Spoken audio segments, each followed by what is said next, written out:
Urgent గా రమ్మన్నారు. నువ్వు యూత్రా, నీ స్ట్రెంగ్త్ ఏంటో నేను చూడాలిగా. ఇలాంటి పనులకి అతను వేస్ట్. మీ ఇంటికి వస్తున్నాడే 20+ ఆయన ప్లస్ చేసుకున్నావు అనుకో నీ లైఫ్ హ్యాపీగా ఉంటది. తొందరగా ఓపెన్ చెయ్యి, ఆయన వచ్చేలోపు పని అయిపోవాలి. అలాగే. త్వరగా చెయ్యి వెయ్యరా. అయ్యో రాంగ్ గా తిప్పుతున్నావురా. ఓ ఇలా తిప్పు. ఓకే.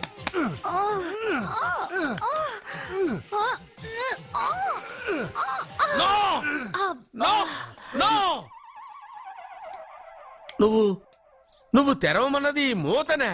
అవును. నువ్వు ఓపెన్ చేసింది దీన్నే. అవును. ఓహో, అంటే నువ్వు వెయ్యి అని చెప్పింది హార్లిక్స్. అవును. ఏంటా చూపులు? అసలు ఇక్కడ ఏం జరిగిందని? అబ్బాయి ఏం జరగలేదు. This is too much. ఎందుకు వాడు ఉమ్మేసి వెళ్తున్నాడు? వాడికి అర్థమైంది, దీనికి అర్థమైంది.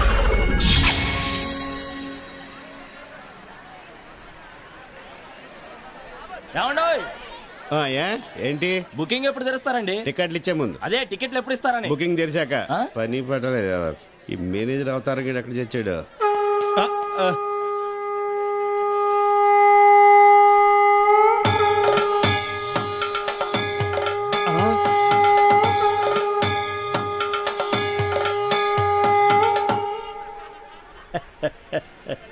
జయ కృష్ణ ముకుంద మురారి.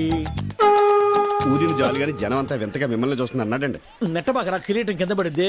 అసలు ఈ అవతారం ఏంటండి బాబు? కృష్ణ అవతారం. పరిత్రాణాయ సాధూనాం. అరే కృష్ణుడు అంటే అంతా ఎన్టీఆర్ అంటారు గాని ఈ కృష్ణుడి గెటప్ లో నేను ఎలా ఉన్నాను? నీ కృష్ణుడిలో ఉన్నావు. అయినా కృష్ణుడికి మీసాలేటండి చండాలంగా. వెరైటీగా ఉంటుందని ఉంచేశాను. మీరు మనిషే వెరైటీలండి. ప్రపంచంలో ఏ థియేటర్ మేనేజర్ కి లేని మేనరిజం మీకు ఉంది. అయినా హాలు ఏ సినిమా ఆడితే ఆ గెటప్ వేసి తిరుగుతారేటండి. చూసిన జనం అంతా మిమ్మల్ని పిచ్చోడు అనుకుంటున్నారు. పిచ్చి జనం. రే ఒక్క మాట అడుగుతా నిజం చెప్పు. నేను ఎప్పుడు అదే చెప్తాను. ఖైదీ సినిమా హీరో ఎవరు? చిరంజీవి, అన్నమయ్య, నాగార్జున, లక్ష్మీ నరసింహ, బాలకృష్ణ. కాదురా, అవన్నీ నేను వెయ్యవలసిన వేషాలు. వెండి తెర మీద వెలిగిపోవాలని ఎంతో ఉత్సాహంతో ఎర్రబస్ ఎక్కుచ్చాను. కానీ తొక్కేశారు. ఏంటి బస్సులోనా? కాదు, ఇండస్ట్రీలో. ఎప్పటికైనా వాళ్ళకు పోటీ వస్తానని నన్ను తొక్కేశారా. అయినా ఈ తప్పంతటికి కారణం ఆయనే లేరా? ఆయన ఎవరండి బాబు? మా బాబు. మిమ్మల్ని పుట్టించడమే తప్పంటారా? అది కాదురా, ఆయనే గనక ఆ రోజుల్లో సినిమాలో హీరో అయి ఉంటే నేను ఈ పాటికి అందరి చేత బాబు బాబు అని పిలిపించుకోపోయేవాడినా. తెర మీద వేయవలసిన వేషాలు బయట వేసేవాడిని. అయినా నాకు తెలియక అడుగుతాను, మీకు ఈ మేనేజర్ పోస్ట్ ఎవడిచ్చాడండి? ఈ థియేటర్ ఓనర్ దుబాయ్ లో సెటిల్ అవుతూ నమ్మకంగా ఉంటానని నన్ను మేనేజర్ చేశాడు. ఎక్కడో ఉండి చప్పట్లు కొట్టించుకోవాల్సిన నేను ఇక్కడ అంటే గుర్తుకొచ్చింది. ఇప్పుడు మనం టికెట్ లేవటం లేట్ అయితే జనం మనల్ని కొట్టేలా ఉన్నారు. అదేటండి, ముందు బ్లూ ఫిల్మ్ లాగా వెనకాల ఆర్ట్ ఫిల్మ్ లాగా ఈ రంగు ఏంటి? తెచ్చిన రంగు ముందుకే సరిపోయిందిరా. అబ్బా పుట్టుమచ్చ కూడా ఉంది. అవును, ఎన్టీఆర్ కూడా కరెక్ట్ గా ఇక్కడే ఉంటుంది కదా. ఇది ఇంకా పెద్దదిలేండి. సరేగా ఇది విను. ఎలా ఉందిరా నా శంఖారావం? మూల శంఖారావంలా ఉంది. నా గెటప్ బాగుందని నీకు జలసి? మామూలు జలసి కాదు, లాలా జలసి.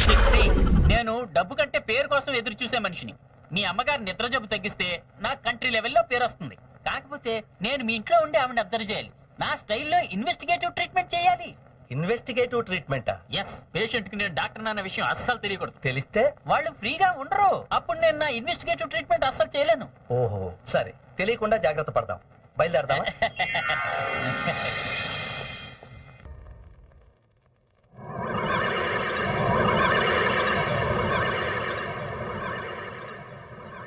బాబుగారు,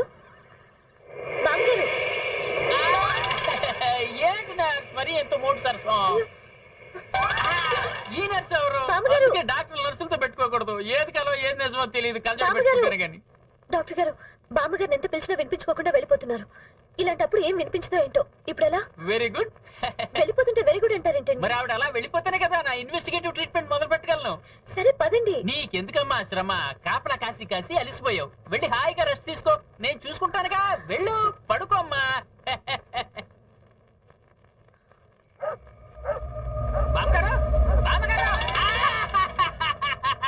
మరీ అంత స్పీడ్గా వెళ్ళిపోతే రోగ లక్షణం ఎలా కనిపెట్టడం? బావగారు, బావగారు. Hello hello, ladies eve teasing చేస్తున్నావా? Eve teasing? ఆవిడ ముసల్దండి. అంటే ముసల్దాన్ని కూడా వదలవా? అబ్బా మీరు అపార్థం చేసుకుంటున్నారు లేదు ఇప్పుడే అర్థం చేసుకుంటున్నావు నిన్ను నేను ఒక రకమైన ట్రీట్మెంట్ ఇస్తున్నాను మేం కూడా ఒక రకమైన ట్రీట్మెంట్